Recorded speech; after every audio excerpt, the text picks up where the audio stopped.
thorough pace, premium racing analytics, allowing bettors to identify races with extreme pace scenarios in a matter of seconds. Capitalotb's mobile wagering platform. Bet any place, anytime with Capitalotb's mobile wagering platform. And CapitalOTBBet.com, the premier wagering site in New York State. Good morning, ladies and gentlemen. Welcome to the Handicappers Report alongside Seth, Merrow. I am Anthony Mormino, and we'll be coming to you at the regular time, but we are about 21 3/4 hours earlier taping this show, as yours truly is trying to get to Santa Anita for their great Saturday action. And nationally, this is a stupendous day. And as much as horse racing has changed so rapidly, so quickly, Columbus Day weekend being a great weekend for horse racing, great prep races for the Breeders' Cup, actually remains intact, which is terrific. Now, there are some divisions and some players that are not participating, but the you were way ahead of the game. There are some that were done at Saratoga, so sad. And it's become more and more prevalent now. But there are still the last round of prep races. We'll see some Breeders' Cup players coming out this weekend, and we can feel pretty confident going forward. You shouldn't say this in live. We're always going to have the 2-year-old racing because of the nature of them improving. So that's going to maintain. What we've definitely lost is the idea that anyone is running twice between and the Breeders' Cup. Yeah. That's gone. That's gone. It's zero. It's binary. It's 0 or 1, 0 or 1, 0 or 1. And the action, Keeneland opening up on Friday and their card on Saturday, which Seth will be doing in a couple of minutes, is fantastic. The card out at Santa Anita that I'm hoping to is wonderful. Naira's card is as good as you can expect in today's day and age. In the autumn, they caught a break by the Joe Hirsch, which should have been run last week. Being run to Saturday, which was already going to be a terrific day of racing. So these are one of the great. Probably one of the great days, not counting the Triple Crown or the Breeders' Cup. There's probably about 5 other Saturdays. You got that Saturday with the Wood Memorial of Santa Anita and the Bluegrass. Yeah. That's a big one. You have this one is gigantic. Labor Day's turned out to be that weekend. Usually Saturday is through the roof, and so you're going to have great opportunities on the network. Probably, I didn't count them up, but off the top of my head, say 15 graded stakes races between the 3 tracks. Yeah. I'm sure I'm within 2. And it's been a big week, obviously, with the Sunday card from last week being moved to Wednesday, and the weather has worked out nicely so far. Yes. We'll knock wood and see what happens Saturday. And again, we're taping this on Friday, so obviously, we're keeping our fingers crossed there isn't any big news overnight. Yes. But as far as scratches and things, normally when we're in at 9 a.m. on a Saturday, we still haven't heard. Those things don't come out until like 11-ish or something. So, we're kind of in the same boat we'd be on a Saturday. And, you mentioned going to Santa Anita, also heading to a couple of football games. So it's a good weekend for you. A little college action, a little USC, a little Rams. So that's a nice weekend. One of the things that without me saying it, nobody would know this, but I always have trepidations when they play the University of Arizona. Why? Because when I was a freshman at USC, we were number 1 in the country, and University of Arizona beat us. And as Mike Golick, who used to always tease Mike Greenberg, said, when you go to the school, the university, the college, whatever, for the rest of your life, you're allowed to say we. And I agreed with Golick in that sense. But so even though they're probably a huge favorite, probably the last time they're going to play them because they're going their opposite directions. When Arizona comes to town, yours truly tiptoes. Now, my biggest object on Saturday is getting from Arcadia and Santa Anita back across traffic, which if you've never done LA, is not good to get to the Coliseum because the SC is going to play at 7:30 at night. So as the crow flies, it'd be a walk in the park. That's not how traffic works in L.A. Does it make a difference? Does weekday or not Saturday? Okay. matter. Though I'll take that back. Sunday morning is the best, the most reliable, best time to drive a car in Los Angeles. You can rely on getting to where you want to go in a very timely manner. It's very leaving easy. here, I can get stuck going north on the Northway at the end of my day here, but Saturdays and Sundays not as bad. But in LA, it's a little bit of a Saturday difference. night, date night, people are going out. There's so many cars. It's crazy. I told this story before. The first time I went to Del Mar, and I've never been for the summer season, was the Bing Crosby meet. And I met Jeff Shackelford, whose father played at UCLA, and he's a big golf guy, and he's a big horse racing guy. And I was, I'm due south. I'm going to Pasadena because SC's playing UCLA. And I'm thinking it's Saturday, afternoon, 5 o'clock. It took me almost 3 hours. I texted, he goes, welcome to LA traffic. That would drive me bonkers. It's awful, but I got a couple of nephews who live out there. So I'm just hoping to enjoy get, it. and I looked at the card already. I think the American Pharoah is the last stakes race. I can leave there. I have 3 hours from what's kickoff time at SC. So you'll make it in right under the wire. Yes, yes. You are closer to the truth than just tomfoolery. And then I have the Rams on Sunday taking on the NFC champs. But we'll see. I will allow you. We were talking before we went on the air. You told me this story, and I will allow you because it was worth a laugh. Where you said, you got the 3 events, but you said the sports equinox years and years ago. You and your wife were headed out there. Oh yeah. And the sports equinox with all the major sports were going on the same just weekend. in LA. And so you and your wife were headed out there. And yeah. She's like, we're not doing that. She's like, we are not doing that, because what we did was she allowed 1. Well, yeah, because what we did was we usually once a year my wife and I go out. So we were actually in Palm Springs. We were just going to drive up to LA for the game, so my wife and I could have a little adult time to ourselves. So Palm Springs is very enjoyable. I said the Dodgers were playing the Red Sox at night. The Kings were dropping the puck about 2 o'clock. Now, here's a funny thing. The Kings and the Lakers play in the same building. So it was one of those quick turnover. Wow. The Lakers very often during the season play a 7 o'clock home game on Sunday. Lakers play home on Sunday almost every week. So, but I have the LA Times and I'm bringing it up and she's like, we're only going to 1. And I said Looking at the clock. Oh, boy.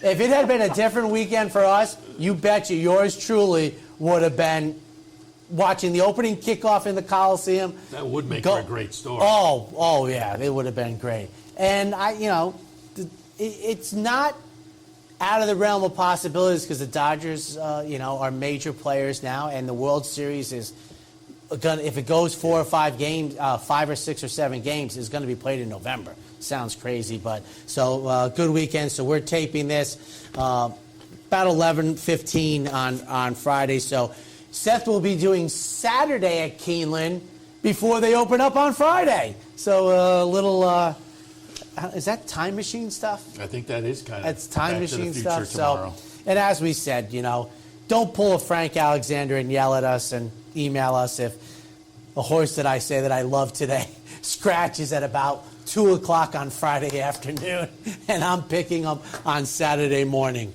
Trust me, it's an optical illusion. Before we get into handicapping, just Yes. want to remind people, again, it is opening weekend at Keeneland. They're kicking off their fall meet. Great big first weekend this weekend. weekend, but as always at Keeneland, great action throughout. So keep that in mind. You can play and watch right here on OTB TV and Capitalotbbet.com. Saturday, we will be at... So this afternoon, we're at the the 5 Furlongs. So the time machine already kicking in. 5 Furlongs Tavern, Easy Bet, East Durham, New York. It's their grand opening. They've already had kind of a soft opening, but this is the official grand opening tied in with a fan appreciation. So food, vouchers, past performances, contests. The fan appreciation days are always a lot of fun. And I'll be there with OTB TV. We'll have live cut-ins all afternoon. So if you're down in that area, we'd love to have you stop by. Otherwise, you can watch us during the afternoon. Saturday afternoon, this afternoon, 5 furlongs, Tavern, easy bet. And tomorrow, Sunday, Clubhouse Racebook, $100 win a bet contest.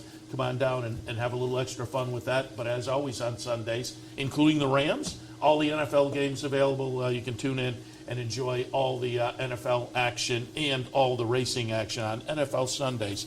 Clubhouse Racebook, 711 Central Avenue in Albany. I'll tell you another quick story. So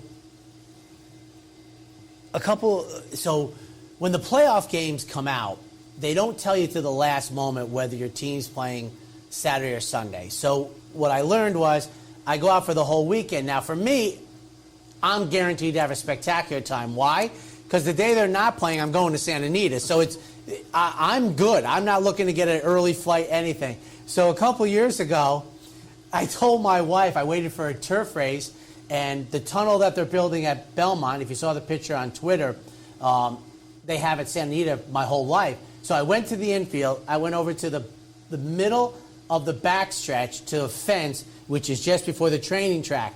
And I told my wife, when they run by, I was the only guy even close. I go, I'll be the one waving his arms like this, just to show you I'm here. And she did it. So I forget, I could find out. But if you look at the race, there's a guy in the middle of the track waving his arms as they came by on a turf race. So I knew the camera would be close to me. So it's. I'm telling you, in the autumn, if the smog is out and the San Gabriel Mountains feel as if they're in your lap and they come down the hill, I'm telling you, I know Saratoga is tremendous. Don't get me wrong. But if you take away the 1863 part, Santa Anita on a clear day is about as good as it gets. Yeah, I'd love to get out there sometime. That Del Mar first on my list for California. Is it? Yeah. Santa Anita, I mean, well, you like the water is the thing. Yeah, the beach. That shot looking across the street. That's beach tremendous. Right there. It's I agree. That looks great. All right, you ready to jump in? I am. Great. It might be like the last great card at Naira. I mean, great card. Well, Cigar Mile. Well, they kind of diluted it, everything, didn't they? They pushed the Cigar Mile back. It stopped having the Go for Juan, the Rems, and the Demoiselle. I thought they softened it up a little bit by moving it. And not only that, they moved it off. They moved it off the Thanksgiving weekend, which I thought hurt it. It is funnily. That's not even a word. Finally? It is in a funny way. In December, just seems like a. And it's not a grade 1 anymore, right? Yeah, sure it is, right? Has it been downgraded? We'll look into this. Yeah. Now I'm curious. So am I. After I spoke. Right. Bad time. Because I think that would have made big news if the Cigar Mile was. Well, they downgraded. Downgraded the Woodward, the Flower Bowl. I mean. Yeah, but the Cigar Mile is. Well, I don't. Here's not to be, the old man hasn't been what he used to be. I'm like, it's really, not. But you can say that about any number of the grades. 5 races were downgraded from grade 1 to grade 2. Cigar Mile. Okay. Well, Woodward, Clark, and I didn't get the other 2. So. All right. It's slipping, but sometimes the gears stay in. Opening race on Saturday, Belmont at the Big A. Maiden 40 claimers going 6.5. So now we definitely agree this is the last year. Yeah, absolutely. 136, folks. 7 horses of the 8 running for a tag for the first time. The other horse, which is number 4, Uncle Eddie, debuted for a tag, subsequently has run 4 times maiden special weights. And when Seth and I were doing Saratoga, they have this great, it's about 5 years old classification of these restricted maiden special weight races, and sometimes they don't have the R, but they have the R in the PPs, which is invaluable. It's laced throughout this. 136 for me. Richard Dutrow sends out the 1 in the second career start, debuted down at Gulfstream Park. Number 3, Cowboy Luke, second career start for Rob Atras. An anemic debut, Buyer Speed Figure, but gave me a little push. Would have liked to have seen it go about another 1/8 of a mile, the early speed. But we'll see if that August 10th race was practice. And for third, number 6, Badlands Ruler for Bruce Brown. Horse debuted at nearly 40-1 at Saratoga, and now is 9-2 We'll see. We'll see. Trevor McCarthy takes the mount, which is intriguing. 136. I put Cowboy Luke on top with the trouble tripping in that race where just nothing was jumping off the page. Rob Atras, I mean, you talk about your bar graph. The bar graph is not working for him lately. I'm telling you, it's amazing. It's amazing what Linda Rice has done, who doesn't need the bar graph, but it's more typical of the guys that do the bar graph, and it's shocking how revealing it is, and that I've only come up with it for like 3 years now. That it's, they're not 25% all the time. They're like 3% for 10 weeks, and then, and it helps. Like the bar graph helps.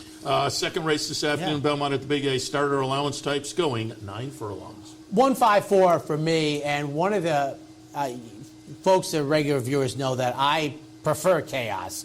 Warrior Richard comes out of a 1 mile aqueduct race, and I think there's not much in common with the 1-turn mile races and the 9 furlong races. They might only be another eighth of a mile, but I think the races are run dramatically different. I think the 1 mile race helps us get here, even though we were a well-beaten second. Warrior Richard, my top pick. Gut feeling, Linda Rice claims from Richard Dutrow for second, and for third, number 4, another Linda Rice horse who claimed from Todd Fletcher, 154. Third race this afternoon kicks off the stakes action. It's the Weah Grade 3 event, $200,000 up for grabs. The ladies are scheduled to race on the grass at 1 3/8 miles. Would it shock you that Weah, one of the fantastic distaffers, champion, I don't know if she's in the Hall of Fame, probably should be, once paid in the United States about $50 to show? Oh, to show? Wow. That is shocking. Yes, indeed. I think you could win a lot of Pepsis. Name me the Eclipse Award winner in their Eclipse Award year that paid $50 to show. I think it was, I know what it was. It was It's in the Air, who had beaten Devona Dale. The bridge jumpers came out in the Belle Dame, and she ran off the board. 215 in the 11 furlong Weah. Graham Motion sends out Romagna Mia, second time United States, exits the Beverly D. I know it's a Beverly D. I know it's a Grade 1, but I think the horse moves forward off of that U.S. debut, and she will need to. Gets Manny Franco for second. Huge price in here for Chad Brown, number 1, Idea Generation. This is a 3-year-old taking on Elders, who has to move way up.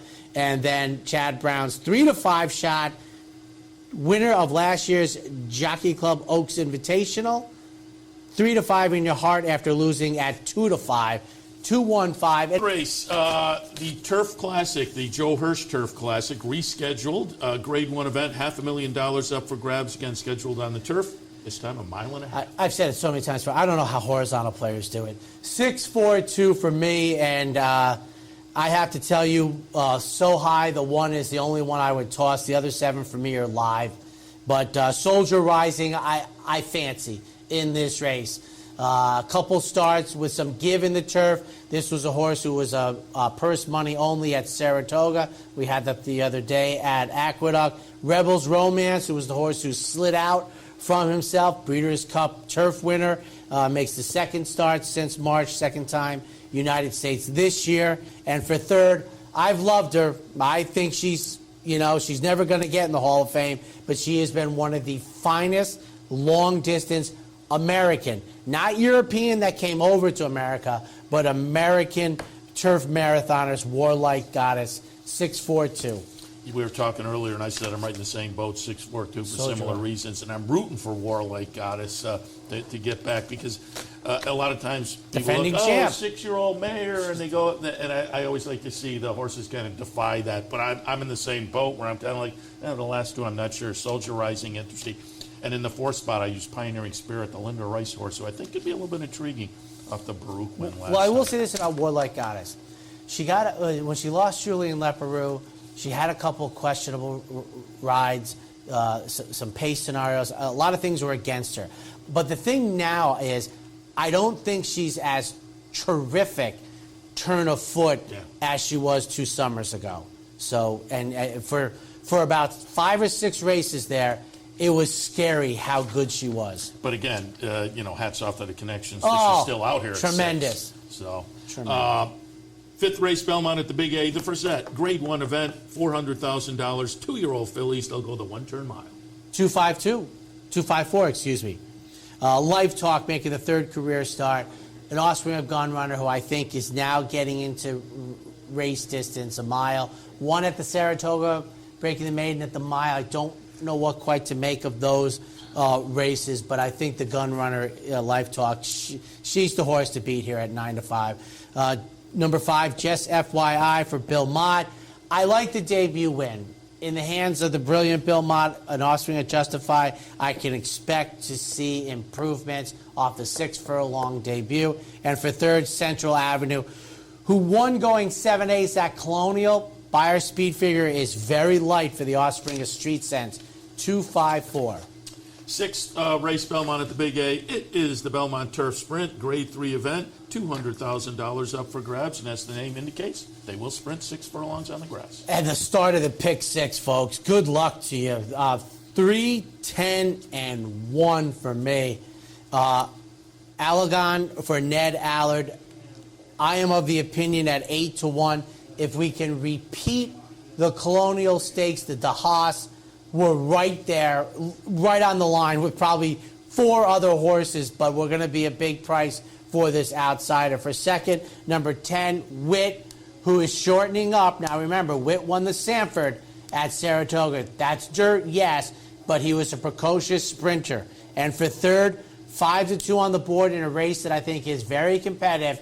Big Invasion going out for Christophe Clement. This is the 2nd start since running at Royal Ascot. 3, 10, 1.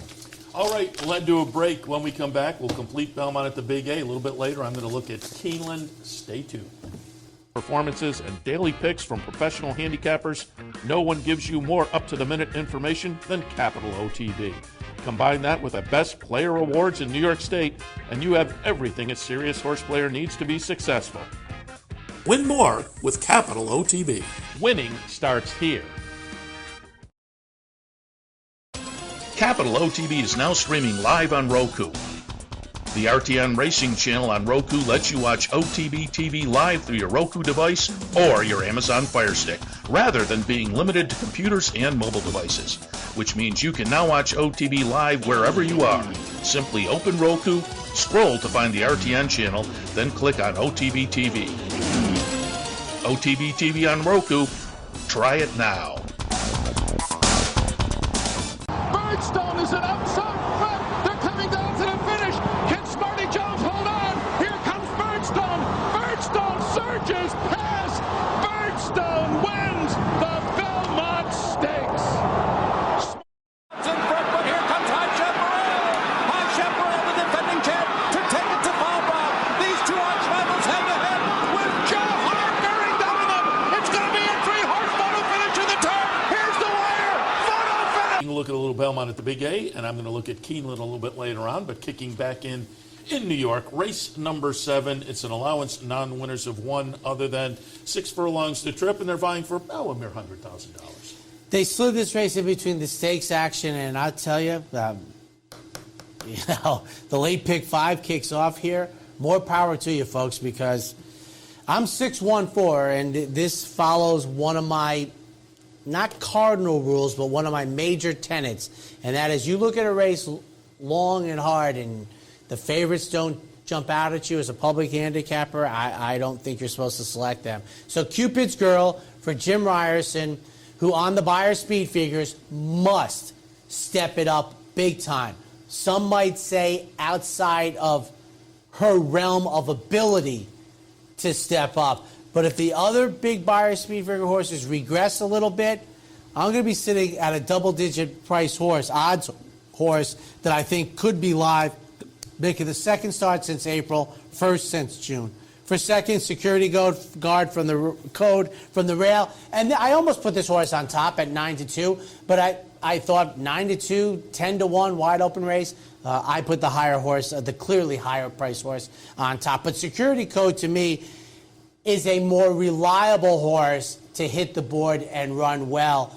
at about 4-1. And for third, Royal Poppy, I love the last race over at Monmouth Park. First start since June. I think this is a serious contender with Dylan Davis, 6-1-4. And we did have one overlap. I have 4 horses, so one overlap in the 7 horses. And I used White Chocolate, the Chad Summers winning the Lucas Classic down in Kentucky last week. And Abrigada for Linda Rice, I think. Major player. Interesting, with Route Ortiz on board. Linda Rice juggernaut continues down in New York. Yeah, she'll find the 100,000 pretty easily. After the 8 at Belmont at the Big A. It is annually one of the top 2-year-old races, the Champagne Grade 1 event, $500,000. They're going to go a mile. 3-6-2, folks.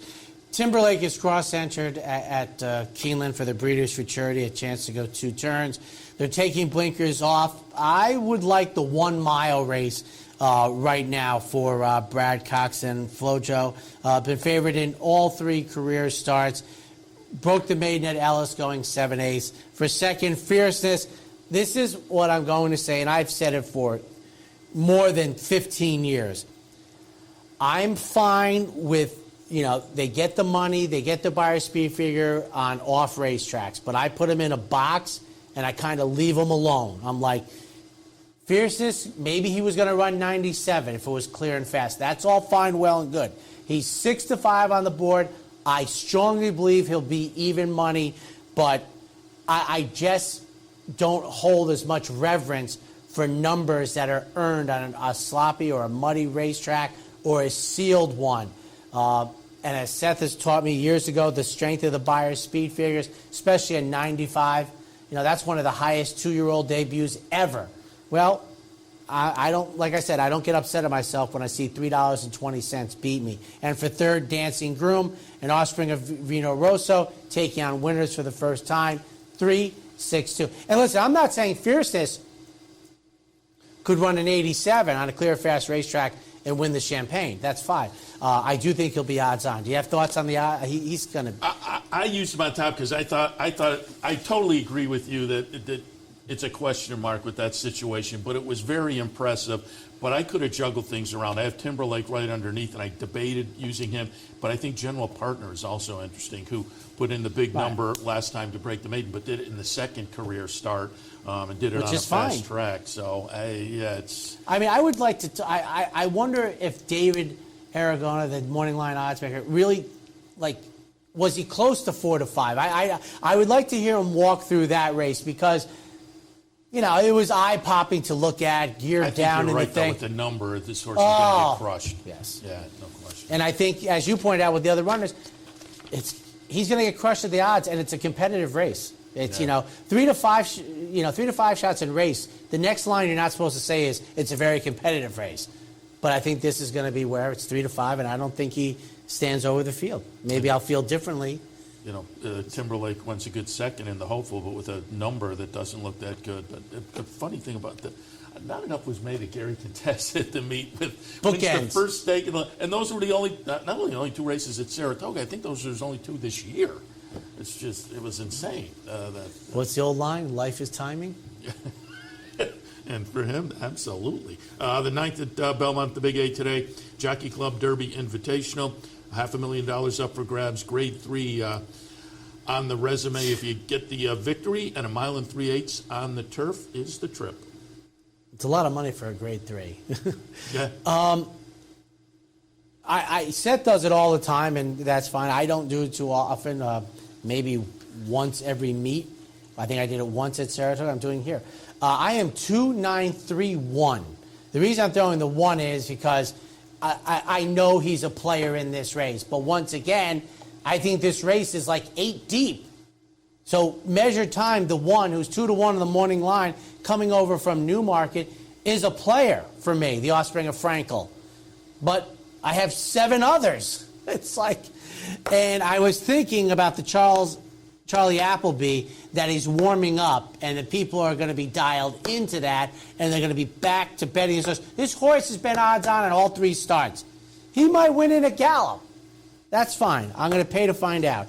So the 2 for Chad Brown, Faraday is my top pick. Debuted, ran forgettably at 9-2. Did not return to the races for 9 months, so I think it's fair to say maybe something went wrong. And it's won back-to-back races, including most recently at Kentucky Downs, the old Kentucky Downs angle, Columbus Day weekend. We're not 47-1, but we are 8-1. For second, number 9, Mendigo for Christophe Clement. Hasn't won since winning an allowance, but ran in the Belmont Derby. The Saratoga Derby was a flop with probably legitimate reasons. And then the Virginia Derby run last month was a quality effort, but we got beat 4 lengths. And then I have Web Slinger from Mark Casse. Just got beat in the Saratoga Derby. And then Measure Time. I think it's a terrific race. Probably closer to a grade 2. And Measure Time, he might be real good. You know, yeah. Charlie Appleby might have the gauntlet back running, but we'll find out. 10th at Belmont at the Big A on Saturday afternoon. An allowance non-winners are 1 other than 7 furlongs the distance. 5-10, 1-8. And I don't pick horses by name, but Maker's Candy going out for Mike Maker. That's kind of like you had to bet the Bears the other night on the day that the great Dick Butkus died. You had to figure it's the Bears' day to win after losing 14 in a row. But Maker's Candy comes out of the Albany, 9 furlongs, 2 turns at Saratoga, shortens up to 7/8. Frat Pack is 2-1 on the board. Just got beat going 6.5 at Saratoga. And scheduled to break for the number 11 post position, 1A, Full Moon Madness. 5-10, 1A. Speaking of 11, well, I'll be rooting for number 11. It's our friends at Bonaventure Stables with Ocean's Reserve, who Major player. I thought was a little bit overmatched, but you're right, always gives a good effort. And I think because of that, as I say, I thought others were a little more in, but I thought, yeah, he's hard to overlook. The 11th today, Belmont at the Big A, allowance, starter allowance, scheduled on the grass, 8.5 furlongs. 8-5-9, and Burnt Again comes out of back-to-back stakes races for New York bred. Gets back, broke the maiden net, took a while, then won a 2L. Think that's a very nice spot that Don Machicino put it in. And I have to tell you, coming out of a 2L, ran very well in both stakes races. For second, number 5, Miss San Gabriel, who's 4-1 on the morning line, but Seth, in my opinion, the race goes through her. And for third, number 9, Diamond Status. That must be for Delta Flyers. Carlos Martin's runner, I think, is a major player. Draws outside, receives the services I ran, broke the maiden 2 back, and then ran very well in starter allowance. And I talk about those maiden claimer winners jumping into 2Ls makes more sense to me. Ran for starter allowance. Now, that being said, the maiden claimer they won was for $75,000. So maybe there's a greater correlation there. 8-5-9. All right, we will head to another break. When we come back, we'll shift our attention down to Kentucky opening weekend at Keeneland. Stay tuned. Birdstone is an outside front. They're coming down to the finish. Can Smarty Jones hold on? Here comes Birdstone. Birdstone surges past. Birdstone wins the Belmont Stakes. In front, but here comes High Chaparral. High Chaparral, the defending champ, to take it to Falbrough. These two arch rivals head to head with Joe Hart bearing down on them. It's going to be a 3-horse photo finish to the turn. Here's the wire. Photo finish. What if there was a way to become a better horse player? To have a better knowledge of the game? To be more successful? What if there were a way to take what you've learned, what you know, and make better decisions, better choices? In horse racing, knowledge is a powerful tool. Race results and replays, past performances and live streaming, wagering from all your digital devices. Capitalotb. Become a better horse player.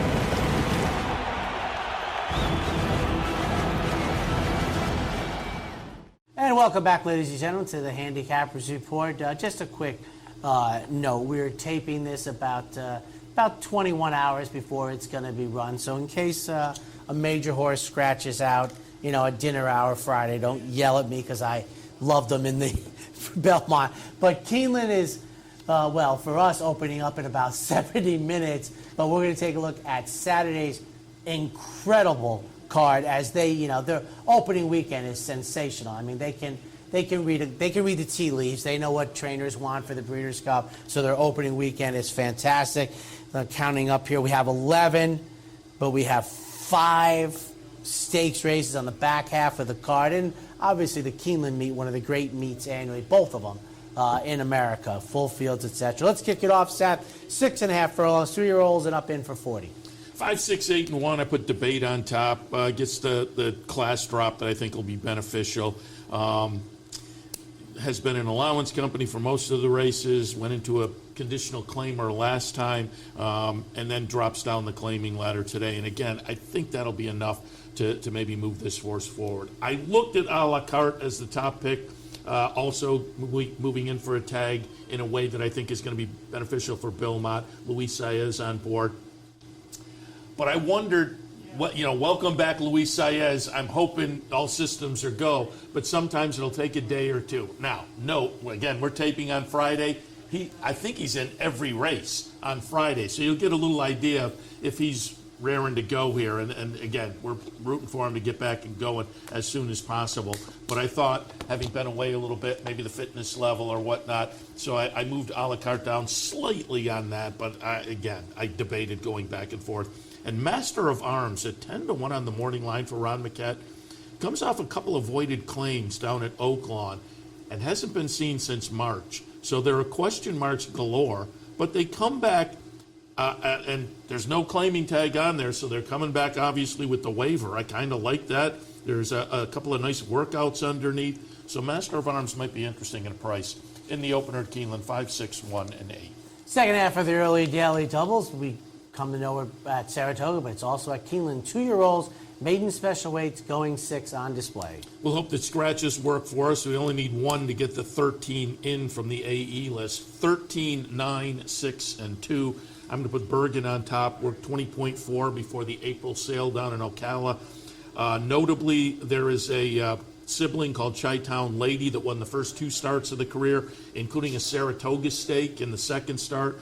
So I think there's some win early with the breeding, Brad Cox training, that fast workout, getting 9-2 on the morning line. I think if this one sneaks in, very, very intriguing. Moonlight Road, the number 9, goes out for Ian Wilkes. Not known to have them ready necessarily, but Malibu Moon's a bonus on top. On the bottom, the dam produced a sibling called Strong Constitution that won its career debut. 4-Inch Heels won its career debut. Another one called Shapeshifter was 4th, then won the next 2 starts. So I thought there was a lot of win early in the breeding. And at 8-1, Moonlight Road, intriguing. And then Gallant Mischief, Buy Into Mischief. We're all familiar with that one. Mark Cassie, Tyler Gaffleone on board. Sibling called Beach Patrol, 3rd, then 2nd, then a couple of wins in the first 4 starts. And a sibling called Engrave took 7 to win, but in the first 3 starts, 2nd, 3rd, and 2nd. So I thought there was some early talent shown for connections that are potent, and a 10-1 morning line that looked interesting. I think it's a fun race in the second, kicking off the early pick 4. I have a 13, 9, 6, and 2. On to the third, 3-year-olds and up. Fillies and Mares, maiden special weights, racing 7/8. 6, 7, 4, and 2. 3 pokes on top. Debuted on the turf, and I thought ran okay for John Ortiz, who clearly with, his 2-year-olds is making a little name for himself. It was fun. We had him on up at Saratoga. He's going to be fun to watch over the next few years. But I think 3 Polks with a decent-looking debut. Jimmy Creed on top, some win early breeding.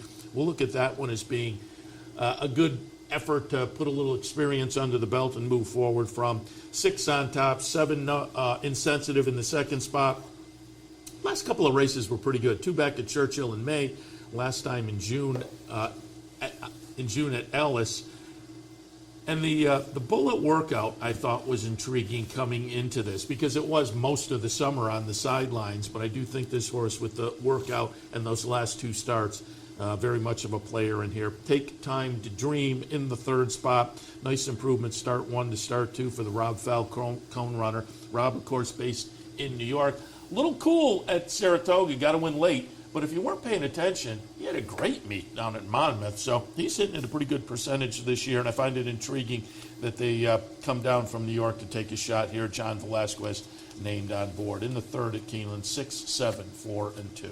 On to the fourth, we get to the turf for the first time on Saturday. 3-year-olds and up. Entry-level allowance, 1 mile and 16. 5, 1, 6, and 2. Saffron Moon on top. Close up fourth in Saratoga in the last start for the Chad Brown runner. That start number-wise, the start 3-back number-wise, the maiden breaker notable. And the maiden breaker 3-back with that was the lifetime best buyer. That was the last time this horse was seen at Keeneland. So Chad Brown off the Saratoga, decent little try, goes back down to Keeneland, the site of that nice victory back in April, April of 2022. But second start of the year off the Saratoga seasonal debut. And again, the return to Keeneland I think will be beneficial as well. Willikia in the second spot for Grand Motion, steps out of Stakes Company at Pimlico. Pretty good try, nice allowance winner at Colonial just before that. So I think this horse is in very good form for Grand Motion and should be a player in with this particular group. And then Quality Road showed a little closing punch, wound up 6th, but not a bad 6th in a field of 12 at Kentucky Downs last time. Again, that's kind of a quirky track, getting back to a more standard layout. I think Quality Road will bounce back to a very good and competitive effort in here in the fourth. 5, 1, 6, and 2. One more before our break. 2-year-olds, optionals in for 100,000. Entry-level allowance going 6. 4, 2, 9, and 3. Valentine Candy on top for Steve Asmussen. I'm hoping getting back to the more proper non-winners of 1. We bounce back to the talent we saw in the debut up at Saratoga. Off of that, the horse and Connections tried the Hopeful. Didn't show much in there, had a little trouble in there. But again, the debut effort was markedly better. I'll hope we get back to that, and I think that's very, very possible. Larry Ravelli brings down Baxley from Chicago. Nice win in the debut effort, and a number that stacks up well with this bunch. If the horse can move forward from that, even better, but I don't necessarily think we'll have to move forward. There are some horses in here that show, 1 or 2 that show a better number on a best effort. But again, I think the number fired by Baxley last time will be right in the mix for doing it this afternoon. And then Hall, 8-1 for a Todd Pletcher runner that was a debut winner at Belmont in a pretty good-looking effort. The number was maybe a little bit light, and then went in the Saratoga Special and took a little action in there. Number went backwards a little bit, was a well-beaten third. I think with those 2 under the belt, though, I wouldn't be shocked to see this horse move forward in the third start and show an improved effort. And again, if we get a price, this will be one of those you'll kick yourself. Pletcher, Saez, and you get that 8-1. I think Hall is live in here in the fifth, 4, 2, 9, and 3. We'll take a quick break. When we come back, 6 more, including 5 in a row stakes action. Wagering on horse racing is just a click away. You'll get live streaming, past performances, race replays, our virtual tote board, analysis and selections from professional handicappers, a simple, safe, and secure wagering platform, and best of all, you get track prices. Capitalotbbet.com. Bet any place, anytime at Capitalotbbet.com. And be sure to download our new mobile app from the iTunes Store or Google Play. Capitalotb is now streaming live on Roku. The RTN Racing channel on Roku lets you watch OTB TV live through your Roku device or your Amazon Fire Stick, rather than being limited to computers and mobile devices, which means you can now watch OTB live wherever you are. Simply open Roku, scroll to find the RTN channel, then click on OTB TV. OTB TV on Roku. Try it now. The Clubhouse Racebook is the Capital Region's new home for racing and sports. 25,000 square feet of Vegas-style action with live wagering on the best horse racing from around the world. 260 flat-screen televisions and state-of-the-art wagering terminals. So don't miss out. The fun is only minutes away at 711 Central Avenue, Albany, just off exit 5 of I-90. And don't forget, if you can't make it to the Clubhouse, you can always wager online 24/7 at Capitalotb.com. Ladies and gentlemen, up to the 6th race at Keeneland. On the turf, dashing 5.5 in the Woodford. I have an 11, 9, 1, and 8. I'm going to put Beer Can Man on top. Beer Can Man in the Woodford. There's a clash of libations. Well, it's your Yes. follow-up. Your Beer chaser. yeah, exactly. Couple of decent tries most recently out at Del Mar. I like to move east to give a shot here off of those two. Number-wise, it was a close-up second. It was a decent little third, but running very well. And the move east attracted me. So we'll put Beer Can Man on top. Second spot, Coffee Maker goes out for Wesley Ward. Has shown some flashes throughout the career. 4 wins and 9 starts. I think this horse, the last number was the one this horse will have to get to. The others are probably too slow. But that last number, a nice win up at Saratoga. I think Coffee Maker. And we're looking at Wesley Ward, turf sprinter, Luis Saez on board. Again, I think Coffee Maker is well worth a look off of that latest effort. Bad Beat Brian in the third slot for me. Comes off a near miss in a turf sprint stake at Kentucky Downs. Best effort for this one puts it right in the hunt. I think it's a nice competitive race, but for me, I have an 11, 9, 1, and 8. 7th race up, 3-year-olds and up. Fillies and Mares, the Thoroughbred Club of America. 1, 3, 6, and 4. I'm going to put Wicked Halo on top. Steve Asmussen and Tyler Gaffleone coming out of a third last time in the Open Mind at Churchill, but went off as the short-priced favorite that day. Before that, had won a stake over at Ellis, which led into that favoritism last time. I'm going to give this one another shot. Uguri, who won that race, I have down in the third spot. There are races down the page that were good enough to get it done last time and kind of got back to those. Now, maybe the horse has now gotten back in good form. I have the horse in the third spot. I don't have a big argument, but between the two, I do prefer Wicked Halo to rebound this afternoon. In between those two, I have Last Leaf, who comes off a second-place finish over at Kentucky Downs last time. And again, probably needs a best effort in here to get in the mix with the top two if they fire best efforts. But I don't think that's out of the question. In the 7th, the TCA, I have it 1, 3, 6, and 4. 8th race, Fillies and Mares on the turf, the First Lady. 3, 2, 7, and 1. And again, should things weather-wise work out the wrong way at Keeneland, dirt picks are over on the one sheet at Capitalotb.com. But again, turf. This race, it would be turf or dirt the same with In Italian. But I went 3, 2, 7, and 1. In Italian on top. Just a really, really talented, obviously, performer throughout the career for Chad Brown. 11 exacta finishes, 7 wins in 12 starts for Chad Brown and Peter Brandt.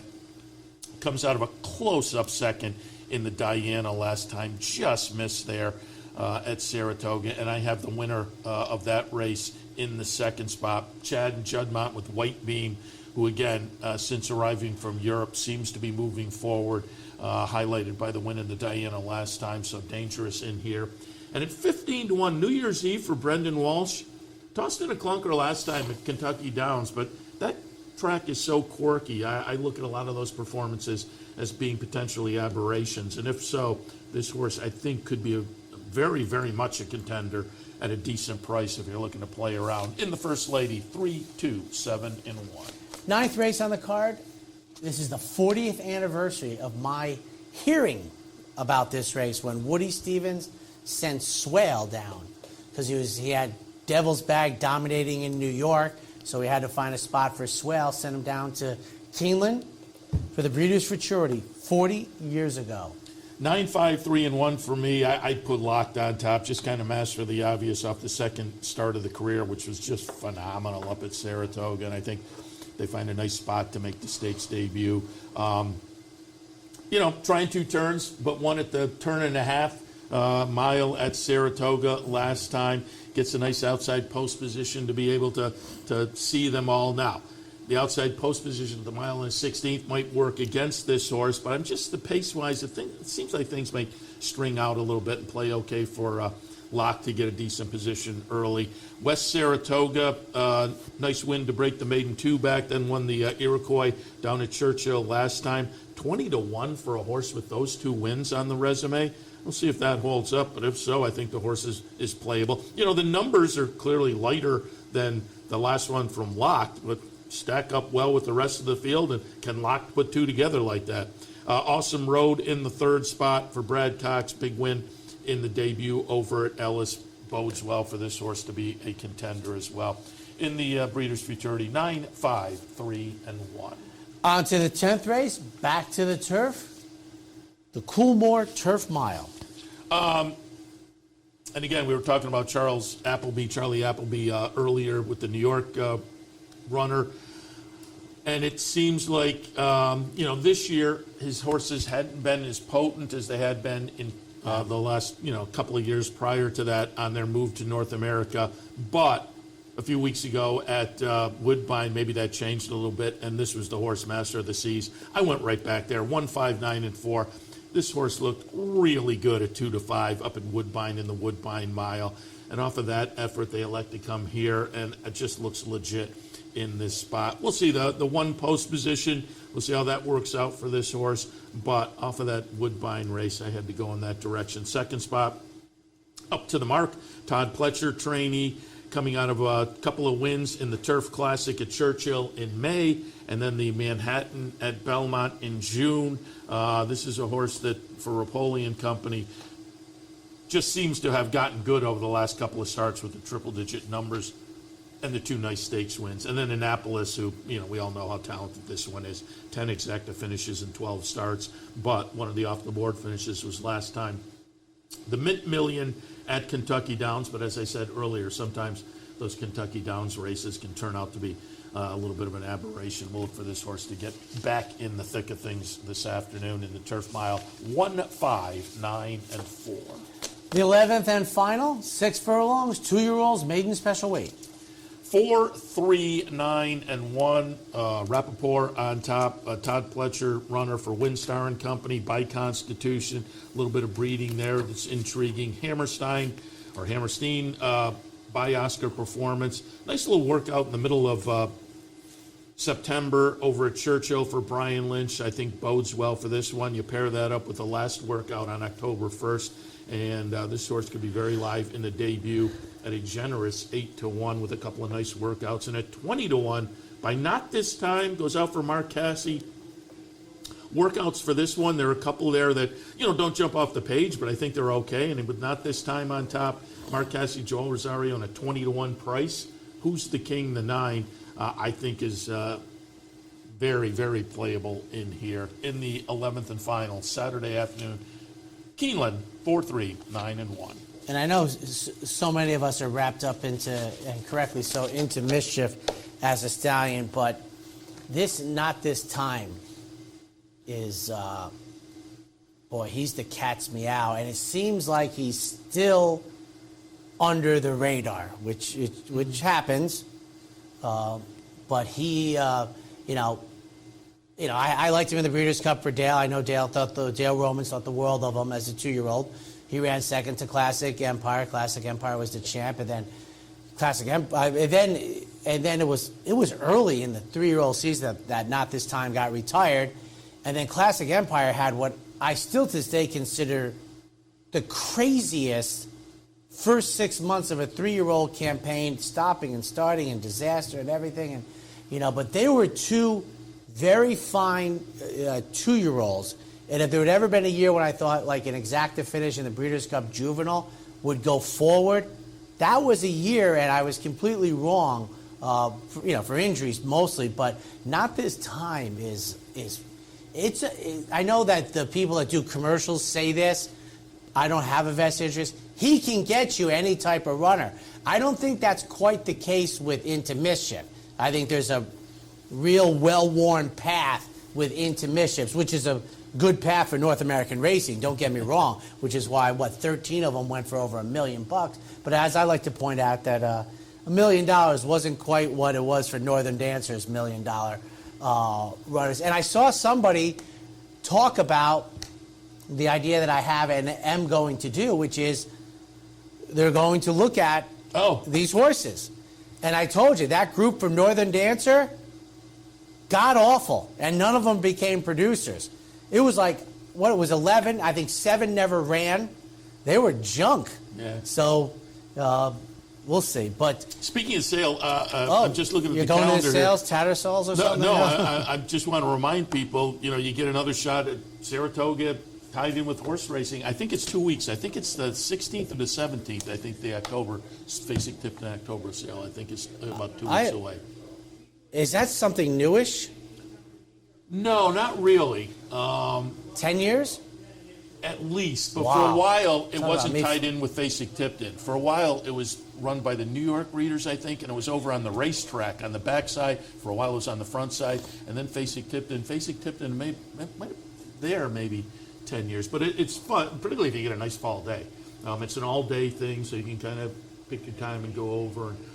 It's just like, any of the other sales. They're out in the backyard and the pavilion and whatnot. But it's clearly not as crowded as the big sale. But again, it gives you a last shot at horse racing up in Saratoga. On Twitter, and I'll say her name in a moment, but on Twitter, a woman, I'll just say her name, Samantha Decker. I presume she's a professional photographer. She took a picture. I don't know if they do this with drones or whatever, but it's up in the air, and it's shooting through Saratoga to Saratoga Lake, so that angle. So the track comes up first, Saratoga Lake's in the I don't know, background, but it's not in the background. It was so stunning. My wife was working. I said, you got to see this picture. It was like incredible. And I said, I'm pretty sure, I dial it up. She's selling this. I mean, this is what she's doing, which is fine. But it's one of the most, and I'm ready to bring it up. You talk about this sale day.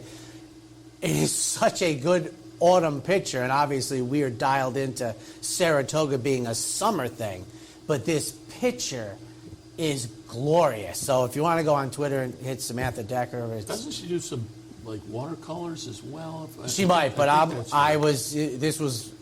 my wife worked late last night for her, and it was late at night. It was so stunning. If you ever wanted it's hard for you to imagine a better looking autumn picture of Saratoga than this woman took. So have at it. I'm going to try and get a hold of her, see if I can get that picture for myself. But that wraps up I'm just looking at it. That sale does come up Tuesday, October 17th, and they're selling 337. So again, it's an all-day affair. Let me see if I have the kickoff time. Usually I would say I go, he stays, which it is going to happen, but when you're watching this, he will have Racing Across America. Starts at 10 a.m. 10 a.m. He will have Racing Across America is coming up, so that leads into Saturday. So don't yell if some big horse scratches at 4 o'clock in the afternoon. Enjoy this great day of racing around America. We'll see you next time.